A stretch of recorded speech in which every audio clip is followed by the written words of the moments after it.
Shalom saudara-saudara yang terkasih dalam Tuhan Yesus Kristus, selamat pagi. Renungan kita pada hari ini diambil dari Mazmur pasal yang ke-32 ayat 8 sampai 9. Kendali internal. Jika kepada kuda atau bagal disampaikan norma jangan serobot rumput sesama atau tujuan pergilah ke pasar, mereka tidak akan merespon. Agar perilaku yang diinginkan terwujud, mereka itu harus dipaksa dengan kekang dan les. Sebab itu Tuhan mengingatkan kita agar tidak berperilaku seperti kuda atau bagal dalam ayat 9. Tentang apa semuanya itu? Tentang pengendalian diri. Ada dua tipe pengendalian diri. Pertama, pengendalian diri eksternal. Pengendalian diri karena hal-hal di luar diri. Orang tahu arah dan norma yang harus diikuti, namun menolak arah dan norma itu. Seperti kuda dan bagal harus dikendalikan dengan kekang dan les. Orang ini mengikuti arah dan norma yang benar hanya jika dipaksa dengan hal-hal di luar dirinya. Pengawasan, sanksi, bahkan penghalang fisik, kawat berduri, borgol, penjara, dan lain-lain. Tanpa itu, ketaatan tidak akan terwujud. Kedua, pengendalian secara internal. Pengendalian diri oleh faktor di dalam diri, yaitu kesadaran akan nilai yang baik dan komitmen untuk menaati nilai itu. Orang dengan kendali diri internal memiliki hasrat yang kuat untuk bertindak benar. Dia diarahkan oleh kesadarannya akan nilai yang baik dan didorong oleh komitmennya pada nilai itu untuk memilih langkah yang benar. Janganlah seperti kuda atau bagal yang tidak berakal. Tajamnya sabda itu menunjukkan betapa Tuhan amat tidak berkenan kepada hidup dengan kendali diri eksternal.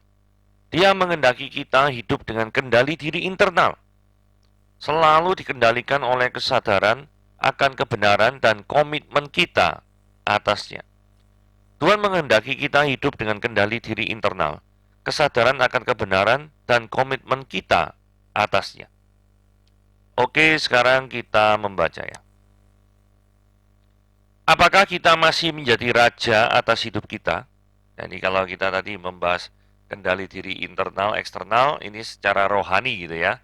Terus apakah kita menikmatinya kalau kita menjadi raja atas hidup kita gitu ya? Ini bagaimana nih? Oke, dalam Mazmur 32 ayat 8 sampai 9 dikatakan, Aku hendak mengajar dan menunjukkan kepadamu jalan yang harus kau tempuh. Aku hendak memberi nasihat, mataku tertuju kepadamu.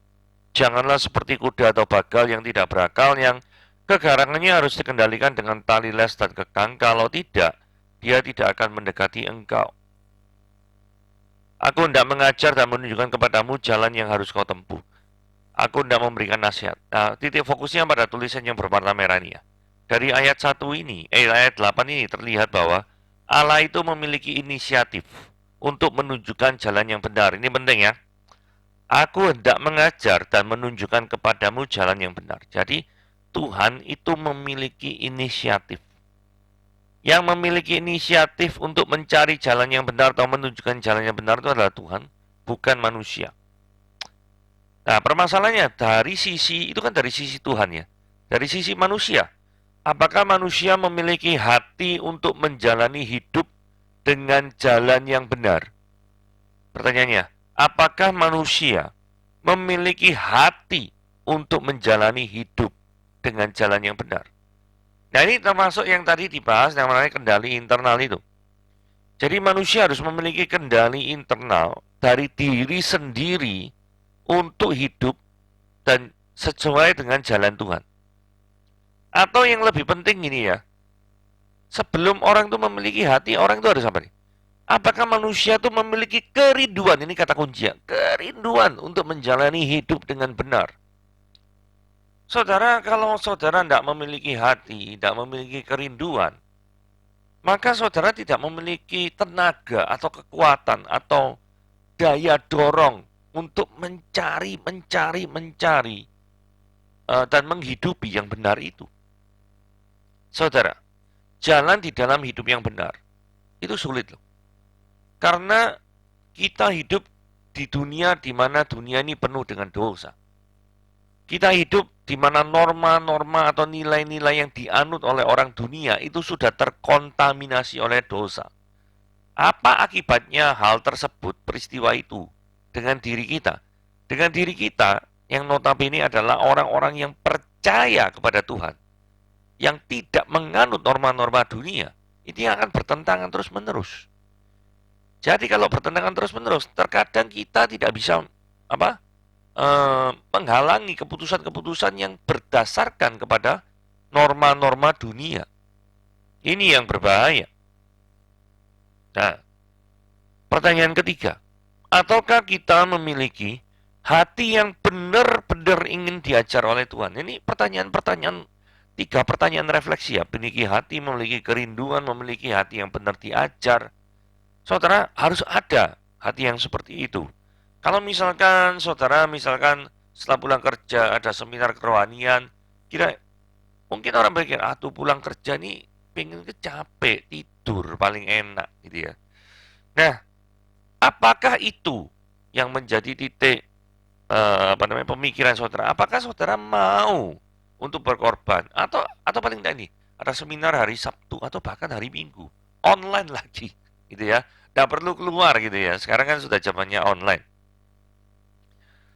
Saudara mau nggak meluangkan waktu untuk hal tersebut? Atau nggak perlu seminar, saudara perlu nggak punya nggak hati untuk belajar mandiri, misalkan beli buku, membaca buku, atau bagi yang mungkin tidak suka baca, mungkin mendengarkan firman. Mendengarkan firman dari mana? Lu sekarang kan zamannya YouTube, banyak di YouTube, tinggal pilih aja mau pendeta siapa gitu kan ya. Dan yang paling penting yang pengajarannya gena gitu ya, yang pengajarannya baik dan benar. Seberapa sering kita mau pengen belajar untuk meneliti firman Tuhan? Itu pertanyaan keempat ya. Yang pertama memiliki hati, kedua memiliki kerinduan, ketiga memiliki hati yang diajar, keempat seberapa sering kita memiliki untuk meneliti firman Tuhan. Karena seringkali banyak ya orang-orang itu yang berjumpa dengan firman Tuhan begitu sulit, itu nggak mau tanya atau bersikap masa bodoh, terus mengambil, pokoknya aku ngambil yang praktis-praktis lah, saya nggak ngerti ini urusan ini pendeta, bukan urusanku. Urusanku sudah banyak ya, ini biar urusan pendeta. Kalau aku sih ngurus semua, aku bisa gila. Kadang ada orang yang berpendapat seperti itu. Karena jujur aja ya, kalau kita membaca firman Tuhan, memang terkadang ada kata-kata sulit yang kita nggak ngerti maksudnya apa ya. Atau kita mau ndak untuk mencari tahu atau menggali more deeper, menggali lebih dalam daripada firman Tuhan itu. Saudara, kalau saudara cinta sama seseorang, pasti saudara ingin tahu segalanya tentang orang tersebut. Entah itu makanan yang disukai, warna yang disukai, atau kebiasaan-kebiasaan yang dia lakukan, atau artis atau film apa yang dia sukai, jenis musik apa yang dia sukai, karakter orang tuanya seperti apa, karakter orang terdekat dengan teman terdekatnya seperti apa. Saudara pasti ingin tahu hal tersebut. Karena apa? You love her or you love him. Kau mencintai atau mengasihi. Saudara, jikalau kita mengasihi dan mencintai Tuhan, sudah sewajarnya lah kita itu berusaha mencari tahu kehendak Tuhan itu seperti apa.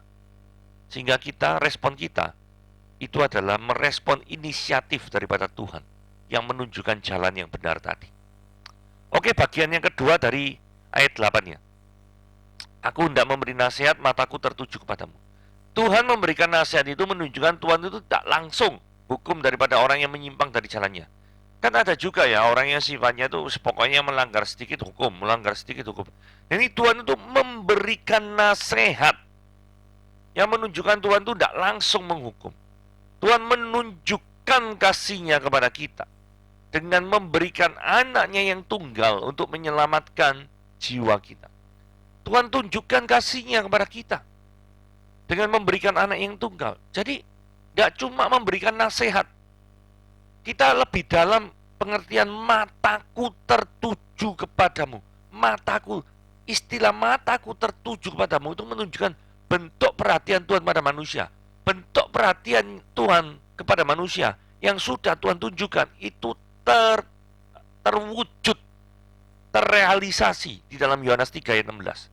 Karena begitu besar kasih Allah pada dunia ini, sehingga Dia telah mengaruniakan anaknya yang tunggal, supaya setiap orang yang percaya kepadanya, supaya setiap orang yang percaya kepadanya tidak binasa, melainkan beroleh hidup yang kekal. Saudara,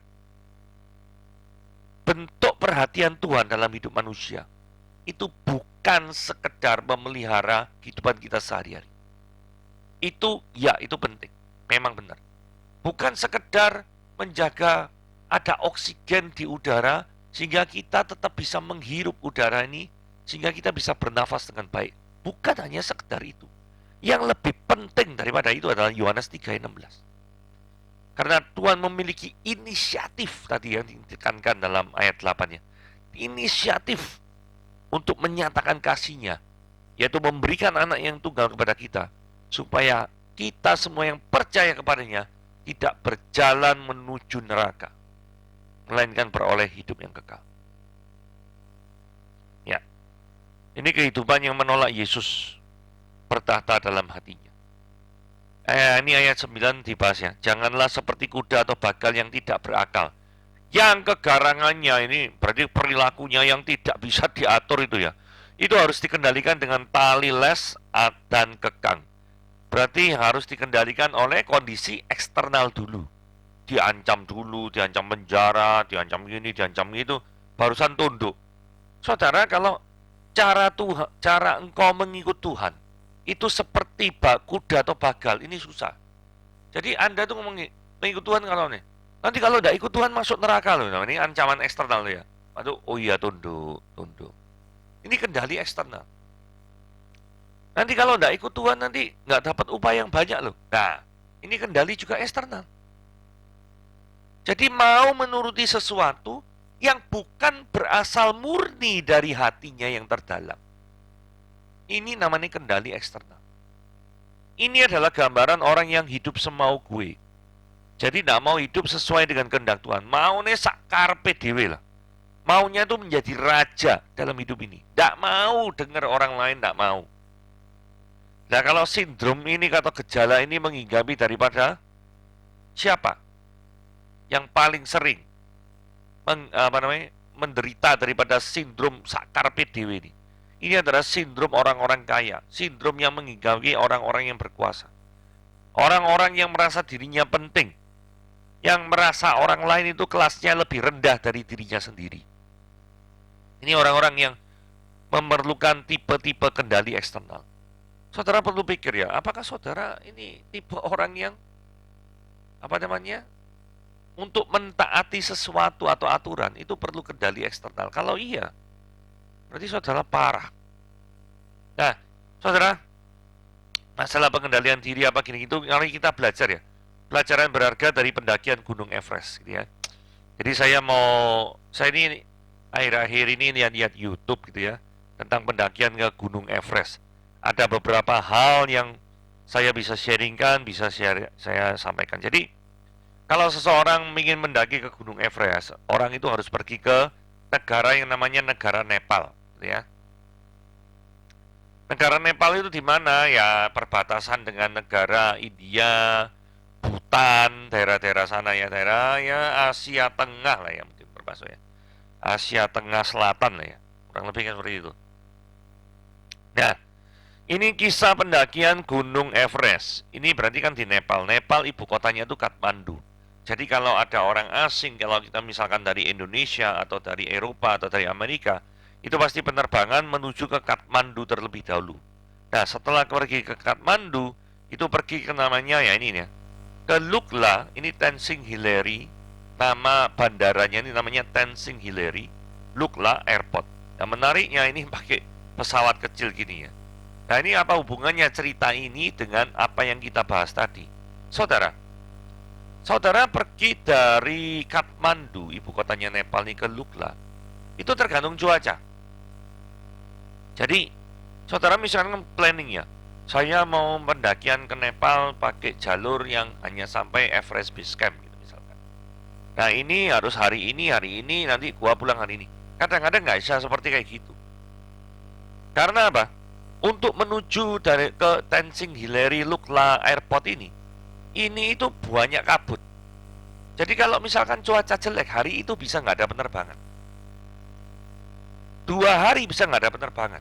Nah, kalau Anda misalkan orang yang model sakar PDW, aku nggak mau tahu. Pokoknya hari ini gua harus sesuai jadwal. Gua harus menuju ke Tenzing Hillary Lukla Airport hari ini. Walaupun situasi berkabut. Yang terjadi pesawatnya nabrak tebing, saudara-saudara. Karena pandangan kabut, itu pesawat ini kan perlu ancang-ancang toh. Jadi dia kan tidak seperti kayak helikopter yang bisa dari vertikal langsung turun ini kan nggak bisa kayak gitu. Dia tuh perlu ancang-ancang. Dan ancang-ancangnya ini tuh cuma berapa ya? 600 meter kalau nggak salah. Jadi ini pendek sekali landasan pacunya. Jadi ini lucu ya, ini landasan pacu kayak gini. Kalau mau balik, ya ini muter pesawatnya muter di sini ya. Muter dari sini, muter lagi ke sini, terus itu landasan pacu terus terbang lagi. Nah, jadi kondisinya seperti itu saudara-saudara. Kalau pesawat ini yang pandangannya terganggu oleh kabut dan dia tuh pasti akan gak bisa darat. Kalau daratnya kebablas, nabrak rumahnya penduduk di sini ya. Nah ini yang repot. Jadi dari sini kita belajar tentang pengendalian diri dari Kathmandu ke Lukla. Nah kemudian dari Lukla biasanya jalan ke namanya desa-desa seperti ini di Pakti. Ya, tempat bakti. Dari sini apa yang dilakukan? Yang dilakukan adalah orang-orang di sini tuh ya biasanya makan siang dan lain sebagainya. Jadi orang nggak bisa ngomong gini ya.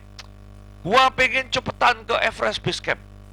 Gua akan lewati Pakting apa gini gitu, gak ngurus, pokoknya jalan terus. Saudara mati, saudara. Ini udara lama-lama dingin ya. Udara tambah lama tambah tipis. Jadi saudara memerlukan lebih banyak energi. Jadi saudara perlu singgah sebentar, kemudian minum teh, kopi, atau makan mie gitu ya. Harus seperti itu di Pakti. Nah kemudian, nah ini ya, ini yang paling terkenal di Namche Bazaar. Namche Bazaar adalah sebuah bisa dikatakan desa lah ya, yang ada di lereng modelnya seperti ini. Ketika orang akan melewati ke Everest Base Camp, orang itu pasti akan melewati area yang namanya Namche Bazaar ini. Ini adalah area terakhir di mana listrik bisa didapat. Jadi karena apa kok bisa ada listrik? Ini kan nggak ada tiang listrik. Iya, memang benar. Pembangkit listriknya pakai PLTA, pembangkit listrik tenaga air. Jadi karena dia itu curam, maka ada aliran-aliran air yang bisa digunakan untuk apa itu namanya, pembangkit listrik ya, gitu ya. Nah, pengetahuan ini penting ya, karena kalau kita ingin mengecas listrik apa gini gitu, ini harus ada. Kalau misalkan orang, wah nggak peduli, pokoknya di Namche Bazaar lewat terus, ini nggak bisa ya. Di Namche Bazaar Anda harus berhenti, nginep setidaknya 2 malam untuk yang namanya ini saudara, istilahnya aklimatisasi. Aklimatisasi itu adalah membiasakan suhu tubuh saudara yang tidak terbiasa dingin itu dengan suhu udara atau temperatur luar di area Nepal, di area Gunung Everest ini. Saudara perlu yang namanya aklimatisasi. Jadi di sini di Namche Bazaar Anda tidak hanya bisa berleha-leha, jadi Anda harus keluar. Ini ketinggian kalau nggak salah 3.000-an mdpl. mdpl itu meter di atas permukaan laut ya, mdpl. Ini harus jalan-jalan di atas ini untuk membiasakan diri ya. 2 jam kemudian turun lagi. Jalan lagi 2 jam kemudian turun lagi. Istirahat, jalan lagi. Jadi ada perlu waktu untuk membiasakan diri antara suhu tubuh kita dengan suhu tubuh yang ada di luar.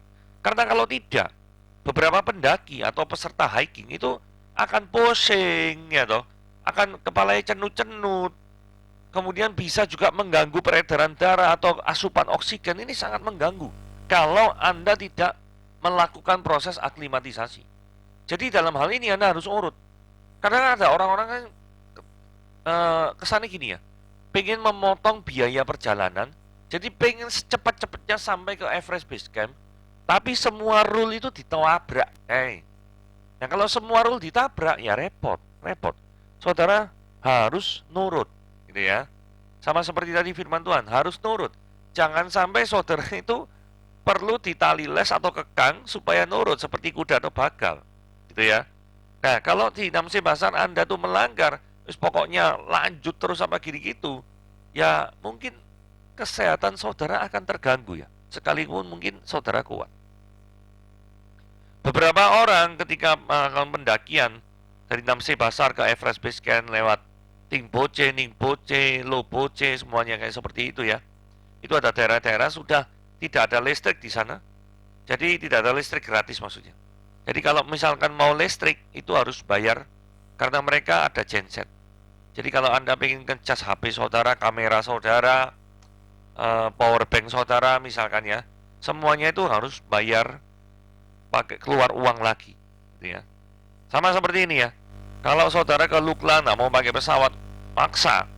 Ya maksa mau nggak mau ya pakai helikopter. Bisa nggak bisa. Cuma harganya mahal. Jadi Anda harus siap uang. Jadi Anda nggak bisa berkata gini, pokoknya gua mau nyampe sampai pakai helikopter gak apa-apa, tapi pengen helikopter tapi naik harganya pakai harga pesawat gitu misalnya. Ya itu sakarepnya sendiri ya itu nggak bisa seperti itu. Nah ini terakhir ada di Everest Base Camp. Everest Base Camp ini sebenarnya apa sih? Ini adalah kaki gunungnya Mount Everest. Jadi ini dari tadi itu kita tuh belum mendaki. Jadi pendakiannya itu dimulai dari Everest Base Camp ini, ABC ini. ABC ini ketinggian 5.300 mdpl, kurang lebih seperti itu. Nah, orang-orang yang ada di sini kok seringkali kadang ada yang mati dan lain sebagainya. Kadang misalnya ada longsor dan lain sebagainya, ini bisa meninggal memang. Nah, kondisi pendakian yang ada di atas itu agak membahayakan. Modelnya seperti apa, saudara? Kayak gini, loh. Ini nyebrangi celah-celah, ya toh. Kemudian cuma pakai tangga gini. Ini pendakian Gunung Everest modelnya kayak gini nih. Journey to Everest gitu ya. Agak mengerikan, agak menakutkan. Artinya gini ya, pesan singkatnya. Kalau kita tidak mentaati aturan-aturan yang sudah ditetapkan, perjalanan kita tidak akan sukses.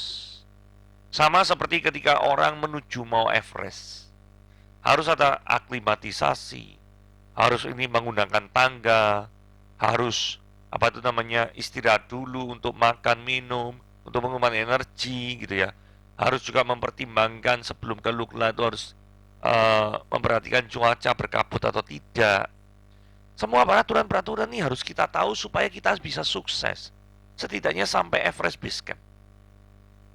Orang-orang biasanya kalau bukan pendaki ya samanya Everest Base Camp saja. After that, after sampai di Everest Base Camp kemudian balik lagi. Setidaknya sudah mencapai ketinggian 5.300 mdpl, gitu ya. Nah, kondisinya seperti itu. Nah, sama seperti ketika kita mengarungi kehidupan ini, kita harus tahu rule apa, peraturan-peraturan apa yang mungkin tidak kasat mata, yang kita tidak bisa langgar saja seenaknya. Karena dunia ini ada yang punya. Dunia ini bukan milik kita, bro. Dunia ini adalah milik Tuhan. Jadi Tuhan yang ada aturan-aturan jelasnya. Kita kan nggak bisa tuh. Misalkan gini, ada pemilihan ketua apa gitu. Semua orang harus milih aku ya. Loh, orang tuh nggak suka sama kamu. Lu nggak suka sama gua bunuh kau. Loh, ya nggak bisa sih. Nyawa tuh milik Tuhan. Iya toh. Ada aturan-aturan yang tidak memperbolehkan kita tuh sakarpe dewe, gitu ya. Jadi inilah sharing daripada ilustrasi perjalanan ke Everest untuk renungan kita harian pada hari ini.